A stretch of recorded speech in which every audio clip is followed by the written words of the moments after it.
gotta focus on yourself, on your faith, on your dreams, on your mind, on your health, yeah. You gotta work, never tell, keep your head down, find what you love and excel, yeah.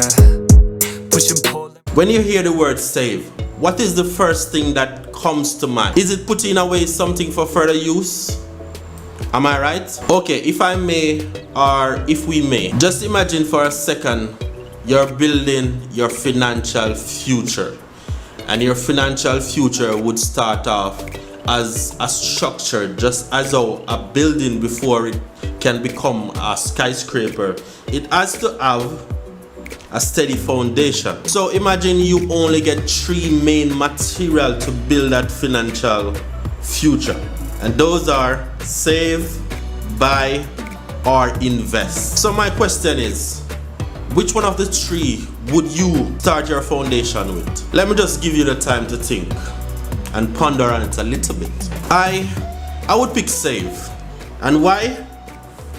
Let me explain why. Say you have no money, but you have a job. It might not be enough to get by, but if you save 10% of whatever it is when you get paid, within 6 months or 12, you could take that money and invest into something that can give you the return on that money. Then when you have enough money where you can buy the things that you really love without worrying about whether you can afford it or whether your finances aren't going to match up to what you want, without worrying about it being gone, then your financial future is created. Because at first you save a little bit, and in time that little bit turn into a lump sum where you can then invest that lump sum into something that can give you back a return. So in other words, you are making the money that you save work for you. So in order, you working hard for years trying to build your financial future, you could make your money work for you. And now that that money start to work for you, now you reach a stage or a point in your life where you can buy the things that you really need or the things that you really want. So in other words, you can buy your favorite car, you can buy your dream house that you really wanted, and not satisfying with just surviving. So what are you waiting on? You can try this now. Just be disciplined, and bear in mind, you have to want this. Trust me, you have to want it. If you have a great want, a great desire for something, then you're going to push out your 100% or even 1000% on that particular thing that you really need, want. So your want have to be greater than any other thing. Because if your want is not great, then when hard time come or you work too hard and you're too tired, then you're not going to want to do it. And something just hit me. The 2% of people, why are they wealthy? Is it because they do the same thing that 98% of us do?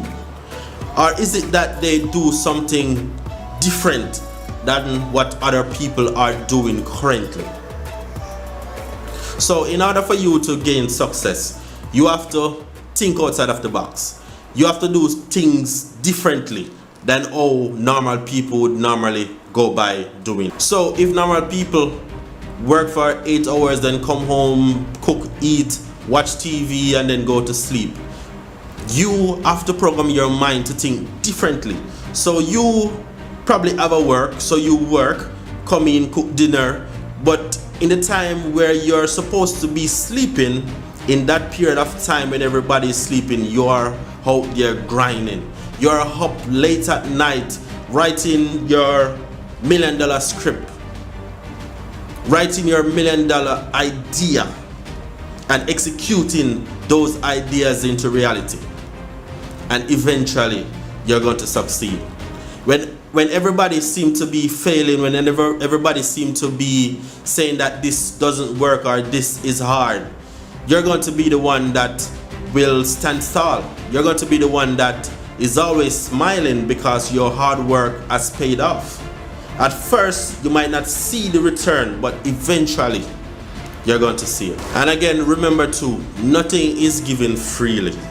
You have to dedicate yourself to it, you have to give something back. So in other words, you're giving back your time. You're putting in the work.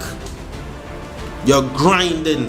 And in everything that you do, remember, always put God first. Because if you put God at the center of everything, then everything will work out in your favor. Even if you're not a Christian, even if you don't go to church, just have a belief that there's a God, there's an Almighty, there's somebody who created you, and there's somebody who created the universe. Whatever you call him, as long as you acknowledge that he is God, and he's the one true God, King of kings and Lord of lords, and acknowledge him. Pray before you get into your activities. Ask him to guide you every step of the way, because we need somebody to guide us. Because if we didn't need somebody to guide us, then everything that we were doing initially would make sense. But if it's not making sense, then isn't it good to follow in the footsteps of people who are doing it? Or isn't it good for you to ask for help? I always ask Daddy Jesus for help. So decide who you want to ask for help. So with that said, look out for the next series. It's coming out very, very soon. And let me hear in the comment section what you guys think, what you think about all of this rumbling that I have been rumbling for the past couple minutes. Tell me if it makes sense. Tell me if what I'm saying is rubbish, or is it something that you can apply to your daily life to get results. Also, please subscribe and give a like if you like the video. If you dislike the video, you can also dislike it also. So with that said, look out for the next series coming very soon. And in that particular series, we're gonna be talking about the next step, which is invest. So with that said, remember to subscribe and give a like if you like this video. If you dislike this video, you can also dislike it as well. Also remember to click the little bell icon that you see on your right hand corner and click all notification. That way you won't miss any videos uploaded. So take care, and always remember, love you first. Love you. Give yourself a big hug and say, I love you, me. I love myself. And remember, you. Yes, you. Save, build, inspire.